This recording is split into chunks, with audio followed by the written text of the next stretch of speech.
Relationship advice. Update. My wife and I had a discussion with our 21-year-old daughter over her engagement to a 36-year-old man whom we saw as a surrogate son. I have many concerns over their relationship.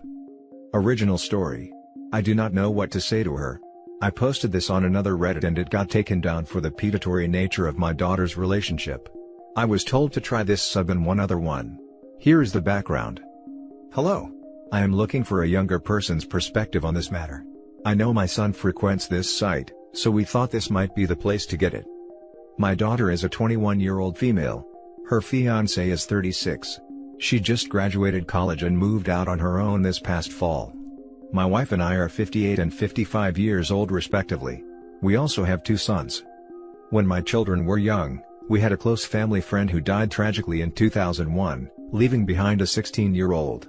We took him into our home for over 4 years while he finished school, and he was able to stand on his own. We gave him a substantial monetary donation to start his own business, which has since become wildly successful. I never minded any of this one bit, because I always saw him as one of my own children. He is now 36 years old. This past Sunday we had a family dinner, at which time my daughter decided to inform us that not only were they engaged, they had also been seeing each other for the past 3 years. My wife, sons, and I all feel incredibly betrayed and blindsided by this revelation. The amount of lies and secret keeping they had to be telling to keep this relationship from us is astonishing. The large age difference is also very disturbing to us. I told both of them in no uncertain terms that I did not approve of this relationship, that he was no longer allowed in my home, and as long as my daughter continued this relationship, nor was she. I now see that alienating my daughter would cause more harm. I want to be there for her, but I do not want her to think I am accepting of this relationship and want it to end immediately. I am disgusted and angered by my daughter's relationship I just recently found out about. However, I do not want to alienate my daughter and put her in more danger. How can I talk to her and make her realize this relationship is dangerous, predatory, and disturbing, while still making her feel safe and welcome? Also, in case this wasn't clear enough, yes, he helped raise her. He babysat her, changed her diapers, came to family dinners every week, went on family vacations, etc. He was a constant part of her life since she was 1. Now for the top advice before reading the first update. That is an enormous yikes. Marrying someone whose diapers you changed is not okay. As far as your daughter goes, she's had this guy in her ear for a long time. You can consider her heavily manipulated, along the lines of someone indoctrinated into a cult, or taken advantage of by a skilled scammer.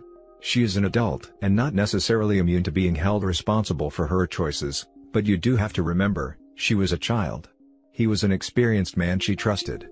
There's a level of responsibility he bears that she does not. Ask her to come see you and your spouse alone. If you think she would respond better to your partner or your sons, have one of them ask. Tell her that you all feel very hurt by the deception, given how long this has been going on. Ask why she felt the need to lie. Deep down, she probably knows that there's something wrong with it. She'd have said something earlier if not. Having her explain the thought process may make her question it for herself. Try to ask this without anger. In fact, the more not mad, just disappointed you can bring, the better. Has she ever babysat? Ask her if she'd date a kid she had to take to the bathroom. If she'd date a 6-year-old, or if she'd be cool with her dad dating one of her friends, because that's kind of what it feels like here. Completely different life stages. In the end, if she remains unmoved, you have some negotiation to do. You won't go to or talk about it, support the wedding, but you'll always accept her alone back home if she needs help. Maybe she's welcome to come visit after the hurt heals, but he's not. Maybe family therapy is necessary. That's on you to figure out. But saying you can't come back until you ditch him, is not going to make her feel like you have her best interests at heart. Consider some more nuance. Good luck. I also wonder if the relationship was earlier than 3 years and how far deep that goes. Oh, please don't do the, not mad, just disappointed. I grew up with this and it is hard to even read or type that phrase, and is the one thing I have vowed to never say to my children.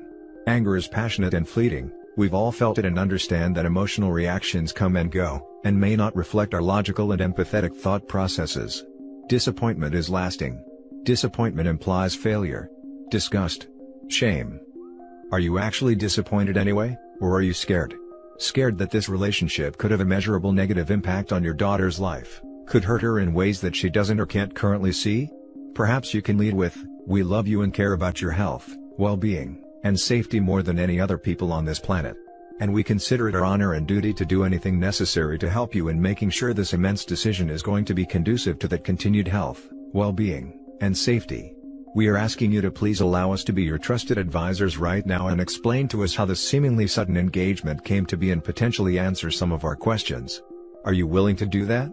Be prepared to enthusiastically compromise on when or how any conversation like that happens. And when it does, take great care to listen more than you talk, and resist the urge to dismiss her emotions and opinions as either superfluous or inadequate due to her age. Ask yourselves what your priorities are here, and what your firm boundaries are. Write them all down and start numbering and crossing out, etc. And get a very honest and complete idea of how you both plan to move forward considering as many likely scenarios as possible. And contact a therapist if you don't already have one in your life. Ask them for information on what the possible psychological factors are with this relationship and about any potential negative impacts this marriage might have. Arm yourselves with knowledge to help show your daughter that you're not just giving your personal opinions, but expressing very real concerns based on study of real scientific evidence, and hope to arm her with that knowledge as well. Good luck. And now for the first update. Hello everyone. I would first and foremost like to thank everyone who gave helpful words of advice and encouragement on my first post. I apologize for not being able to respond to all comments and messages, but my wife and I read through them all. We very much appreciate getting unbiased opinions from a demographic we normally would not. Yesterday, we went to my daughter's apartment, because we know Jackson works all day Saturdays. I first apologized to her over my initial reaction that came out of anger. I made it clear that her safety and well-being was my first concern. We had a long discussion, and there were some things that my daughter said that alarmed me. These aren't necessarily in the order of which we discussed them, just things that stick out in my head. The first thing was that she said she knew she loved him since she was 14, at which point Jackson was 29. She says that they never did anything intimate until she was after 18. However, since their engagement has now become public, concerned family members have contacted me with events that seemed innocent at the time, but now seem suspicious. For example, my wife's sister told us about a time when the kids, my daughter, one of my 2 sons, and Jackson, were over her house. My daughter was 16, and Jackson was 31. My sister-in-law said that she heard Jackson leaving my daughter's room in the morning. At the time she didn't think much of it because there have been times where the siblings or cousins have fallen asleep in each other's rooms after watching a movie late at night or something. My son also told me about a time when he had run into my daughter in town, when she was 15, with Jackson when she was supposed to be in school. There are other instances I had to delete for length reasons. We asked her what it was she loved about him. She gave us a bunch of reasons, but one of the things that I think is alarming is she said how generous and caring he has always been to her. She told us about all of the extra things he would give to her, for example for her birthday or holidays, apart from the rest of the family.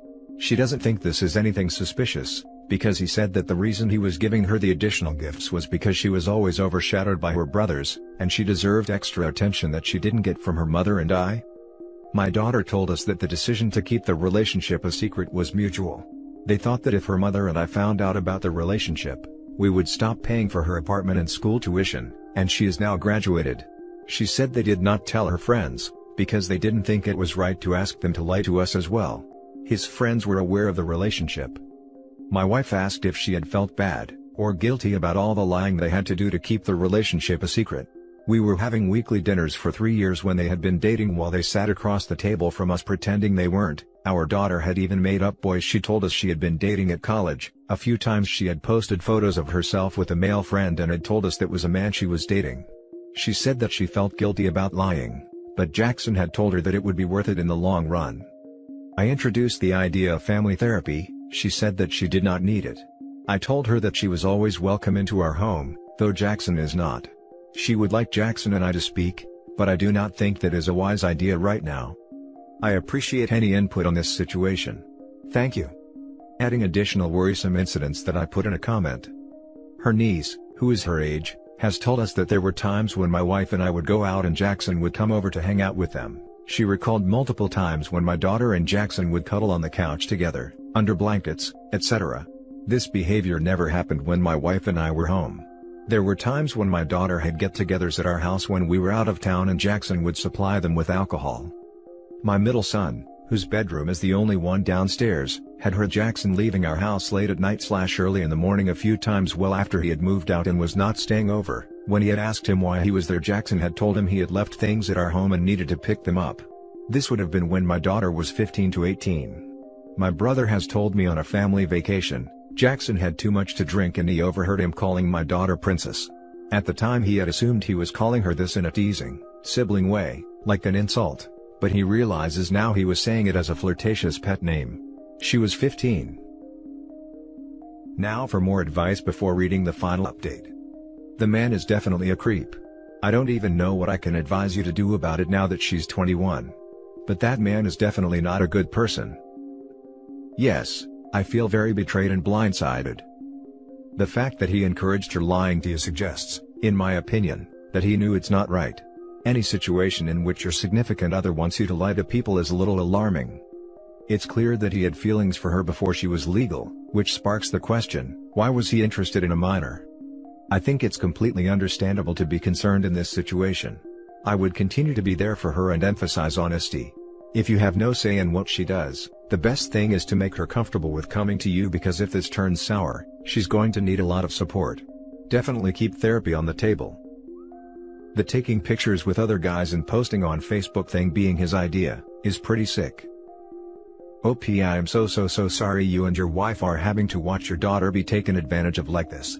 I'm absolutely seething at what this man has done to your child. I remember your original post, and I'm disgusted that this ended up being the outcome. Just try your best to support your daughter and never let that line of communication be cut. Someday she'll thank you for it, I assure you. Karma will get this sick POS for what he did. Thank you very much. I hope so. And now for the final update. I have received many messages asking for an update. The truth is, my wife and I have decided to just accept the relationship. We have made it clear that we think it is inappropriate, and we are furious and devastated at when the relationship began. However, my daughter has admitted that the reason they opened up about their relationship and engagement is because my daughter is currently 16 weeks pregnant with their first child. For the health of my daughter and grandchild, we believe the best thing to do is be supportive and make it clear to her that our door is always open to her. Unfortunately, my daughter has made it clear that she does not want any animosity or hostile feelings regarding her fiancé. We are no longer going to pursue charges against him because we do not believe that is best for the situation right now. Understandably, my two sons are not happy with what's going on. There was a physical altercation between Jackson and my oldest son, however that has since been settled and all parties have agreed to behave amicably for the sake of my daughter and her child. Thank you everyone for your words of advice and encouragement. Now for closing comments. How hard for you and your family. I wish you all the best. I'm sure you will have your guard up regarding your daughter's fiancé, and perhaps someday in the future he will reveal himself enough so that your daughter can leave him. Good luck. Thank you very much. It is difficult because we want our granddaughter to grow up in a happy, whole home, however we want our daughter to leave him. It is a very confusing situation. Also, you should seek out a professional. Your daughter has been indoctrinated by this man her entire life. He has shown her a different way of interpreting truth, interpreting your love, and he has convinced her that lying is okay. You cannot go forward into the future without having some better idea of how to counter his tactics. None of us on here know how to do that. Look up some therapists who specialize in abusive relationships, and you and your additional whole family, wife and two sons, need to start going. Not to begin any verbal attacks on the fiancé, but instead to start figuring out how to communicate with your daughter so that she can see and hear the truth from you. I don't know if I'm writing this down properly, but the end result is, arm yourself. He got her pregnant on purpose to trap her. And it worked. I'm sorry for your family. Good luck. Get therapy. Don't give up on her. There's hope, but it might take years. Now she's pregnant at 21 from a pred. I can't see how she can be so naive to ruin her life this way. Karma will hit that guy at some point. Good that she has a family who cares. Sucks to see the pred just got off scot-free because he had something to leverage against you all. Here's hoping nothing bad happens to their baby or he doesn't get caught with statutory charges against a different kid. The fact that he so carefully convinced your daughter to hide everything for years, means he honed his ability to manipulate minors to a T. I don't know if anyone else has suggested this, But you should consider opening a savings account and putting money into it for if/when she needs to literally escape with her kids from this monster. Yes, we have an account for her that was for when she got married to put a down payment on a house with that has over $80,000, that we will now be saving for her for emergency circumstances. And that's it for this video guys. If you have thoughts to share, leave a comment below. Don't forget to hit like and subscribe if you like this content. I'll catch you in the next one. Good day everyone.